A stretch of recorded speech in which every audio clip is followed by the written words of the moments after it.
Now, let's spend some time now, on the signs and the symptoms, or, what are the troubles or the problems that, can happen. Now, again, uh, one of the most important things that I want to say before I start talking about the symptoms is some people might already, whoever's attending today might already be feeling these, okay?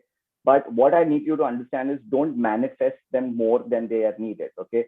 The whole point of, having this talk is to kind of educate you, make you guys more aware, but not to my kind of manifest. Okay. So the mind body connect is too strong. So just because you're hearing it, a lot of women come and said, I read this, I saw this, and then I've been feeling it also. Men and women both, not specific to women. But the reason I'm mentioning this before I say it, because I know this happens. Okay. You tend to kind of think that this is happening to me also. Okay. So don't use it to manifest, but be smart, be aware. Don't overanalyze your symptoms. Be smart, be aware, so that you're able to manage them better. Okay. Of course, management we'll be talking in next Wednesday, and we'll go deep dive into management so that you all can take care of yourself. Okay. Anyway, so what are the signs and symptoms? So the first most important symptom, there are two actually. We talk about, like I said, irregular menses or irregular periods. Now, what this means is that you had like a 26-day cycle, 28-day cycle, 30-day cycle, probably 35-day cycle also. Okay.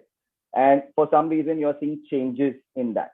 Okay. So probably it's coming in 21 days, probably it's going to 42 days, probably it's going to 60 days. So that's 2 months or 3 months. Okay. So when you see a change in the pattern, okay, and then you notice that, the time between two cycles is increasing, okay, then it is called irregularness.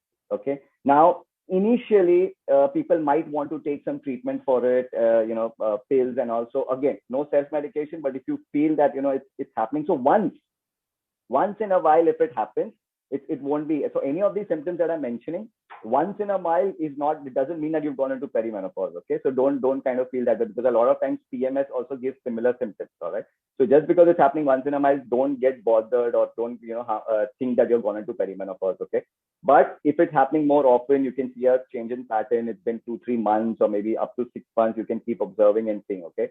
Then it would be a good idea to speak to a doctor and see what needs to be done, or your expert, whoever you're consulting. Okay. Because a lot of times, some natural changes, lifestyle changes can actually bring the menses back on track also. Okay. If it's not really time for the perimenopause also. Okay. So that is something which is very, very important. All right. Then we say hot flushes. Now we discussed hot flushes last time also, because there are few symptoms which is like an overlap between the perimenopause and the menopause. Okay. So hot flashes or flushes. What it means that you start to feel really hot, really suddenly. Okay. It can kind of, and the AC might be on and everything might be on, and you might be feeling hotter than people around you. I did use I think Bombay Begum's example last time also, and it's a very clear example. So she's actually in the Pooja Bhatt is actually in the perimenopausal state that time. Okay, my assumption, of course. But every time she's in a meeting, every time she's stressed, she starts to sweat. So you get hot flushes. She feels very hot, and then she starts to sweat. Okay, so this is a very typical way of kind of assuming that this is a hot flush. All right. And then the same thing can manifest when you're sleeping at night also. Okay, everything is good, everything is on, because there are temperature changes happening within your body when you're sleeping at night. So that can happen again. And there are a lot of times when you actually get up in the morning, you slept well in the night, but you get up in the morning and you're actually feeling very hot. Okay, when I'm saying very hot, I mean very hot. It's not a little hotter than others, and some people just feel more hotter than others. So I'm not talking about that, but I'm generally talking about a spike in the heat in the body.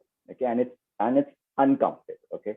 Now the problem is the spike can last from a couple of seconds to a couple of minutes, and there are few home remedies and stuff like that. Eating cooler foods, and carrying a fan with you, and water, and like a ice pack at the neck, and all of these under the arms and everything. These things can be done, but this is what I understand is one of the most uncomfortable symptoms to have. Okay, especially when you're out in public. Okay. Then you talk about breast tenderness. Now, what this means is that I don't know if there's anybody who goes through PMS and they actually feel like the breast kind of get tender.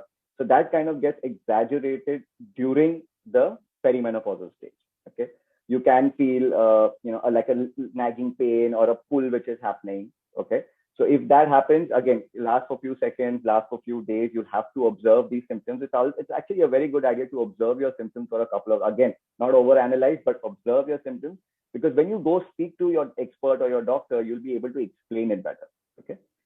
So breast tenderness needs to be taken care of. Few things that you need to be actually a little bit more careful about the breast is, if there's any change in the skin texture, okay? If there's any unnecessary or unexplained discharge which is coming from the nipple, okay?